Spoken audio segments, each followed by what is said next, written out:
So, looking out at the world, most people have no idea what time it is. And I mean 99% of people, they have no clue. We're living in the last minutes of biblical prophecy. It's been possible to say that for actually thousands of years because the book of Revelation has been slowly fulfilled ever since it was written. But now we're basically in the last parts of the final fulfillment. Literally the last part. The mark of the beast. It's finally here. I was waiting for this to happen for like 7 years already. And it's finally happening. It's really surreal to actually live in this time. But in this video, I want to speak about the fact that there are certain questions in life that you would have after you've waken up, and if your mind is functioning properly, you would ask the deeper questions like, why are they all ignorant? Why would the Most High God allow them to take the mark of the beast and be damned to hell forever? But I've been playing around with this idea that basically, based on me reading the Bible so much, you really don't see this idea that God knows the future the way that the Catholic and Christian Church has brainwashed you into thinking. Like he's some sort of robot that sees the future in every way possible. Because that's not what I see when I read the scriptures. He's genuinely involved and even surprised when some things happen. You can see it when you read it.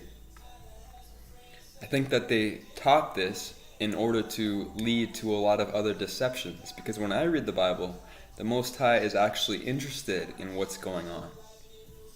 He's not surprised, and basically he is surprised.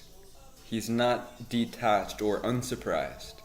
So because of him not knowing every possible thing ever, like they teach us, and I'm not sure if I'm right about this, but I really do think there's something to this.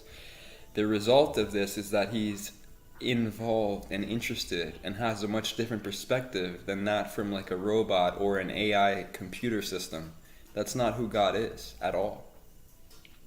And they taught this because it leads to these types of deceptions, to this impersonal being, like some genie or cosmic butler, this type of idea. So anyways, the real thought though that I want to communicate in this video, that's pretty much a necessary foundation if you can make the connection. All you need to do is really think about it. But the idea I want to communicate is the fact that when the Most High looks at this earth and the people on it, he actually looks at them like it's on them. It's their responsibility to wake up out of the lies and deception. It's not his responsibility, it's theirs. And so really, he doesn't look at it from an all-knowing point of view or a futuristic understanding. He's actually watching it happen in real time. I'm sure of that in many ways. I'm not sure about if I'm right about this in all ways, because I'm still trying to work this out and study about this and understand it.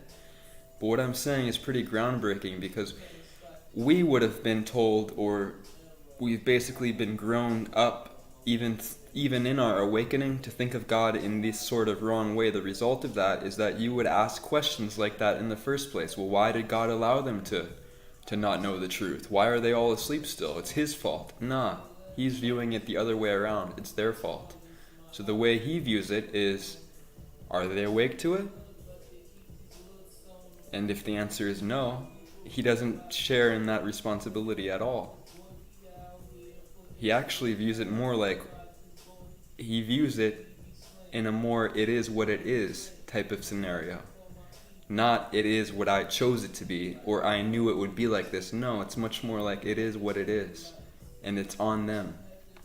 Because humanity itself got ourselves into this situation. So we have to get ourselves out. And quite simply, if you're a friend of this world, even the people on it, and agree with the way it's going and all the evil and wickedness presented therein, then you're an enemy of God. You need to not be those things. And he looks at it to see if you are or if you're not. And that's the end of it. There's no deeper involvement in the sense of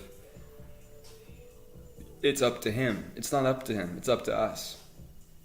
I hope you understand what I'm saying, because this would answer a lot of our questions regarding why so many people are asleep. He wants to know the same thing, is really what I'm showing you. He's also surprised and annoyed by it, like you and I would be. We would think that he views it all differently from us. He does in many ways, as the scripture says, his thoughts are above us, even as the sky is above the earth. That's how much greater his thoughts are.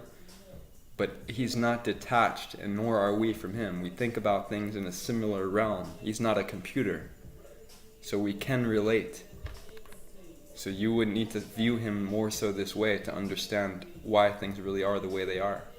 He wants to know the answer as well. That's what I understand from the scriptures. Of course, you need to take what I'm saying with a grain of salt. Of course, he knows why things are the way they are, because everyone is obsessed and enjoys evil so much. That's why. And the people who wouldn't wake up, it's because of that. That's the reason.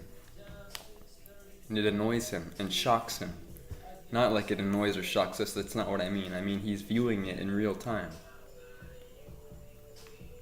And he doesn't view it as if it's all decided already, in a sense. At least I don't think so. I think he's more so watching and seeing and viewing it as a more, oh well, it is what it is. I guess all those people are damned. They chose not to, one way or another, they didn't wake up. Whether it was a direct or an indirect choice or stream of events, it's on them. They had their life. They had the choice to go with the flow, even if they didn't recognize it as what it is, an evil river to the lake of fire, a flow of demonic resentment and resilience towards evil against God. Even if they didn't articulate or interpret it that way, it still is what it is. They were part of that river, and they didn't get themselves out. You don't have to ask these deeper philosophical, esoteric questions. Why didn't they get themselves out? What if they had known? Would they have gotten themselves out? He doesn't view it that way. If they're in the river, they're going where the river goes. That's the end of it. It doesn't need to be any deeper than that. You don't need to try to understand beyond what is. And this is what is. This is what we're dealing with. So is he. I hope you understand why this is such a deep inquisition and a deep question to ask and a deep answer. To me, this answers a lot of things. So with that, shalom.